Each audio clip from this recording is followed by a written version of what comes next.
then there were two. The race for Rockford Mayor takes a dramatic turn as one would-be Republican candidate is booted from the running and another's fate hangs in the balance. WIFR News reporter Sydney Stoffregan talks with the Rockford Board of Election Commissioners chair, who says the question now is whether or not current Mayor Tom McNamara has an opponent.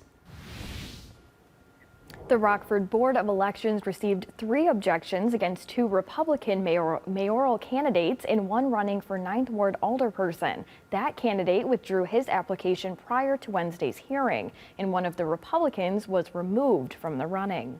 I think it's kind of pointless, says Republican Androcles Morel about one of the rules that kept his name out of the running for Rockford's mayor. One of 2 Republicans facing objections, Morel was removed from the ballot Wednesday morning after hearing determined not only was his petition not correctly bound, he did not clearly label the party he was running for either. Rules about these nominating petitions are very specific. Board of Election Commissioners Chairman Ryan Braun says if you don't follow the rules, you won't be on the ballot. They require strict compliance, such as the packet needing to be stapled, your name needing to be spelled correctly on every page, and things of that nature. Taking to social media, Morel argues he was never in the wrong, even calling out election board officials for allegedly wrongfully telling him how to fill out necessary paperwork. he's the one that told me we're scratched off under independence to put my initials. So I would like to bring that. I would like to bring that in there because Mr. Fredis here is now considered a hostile liar.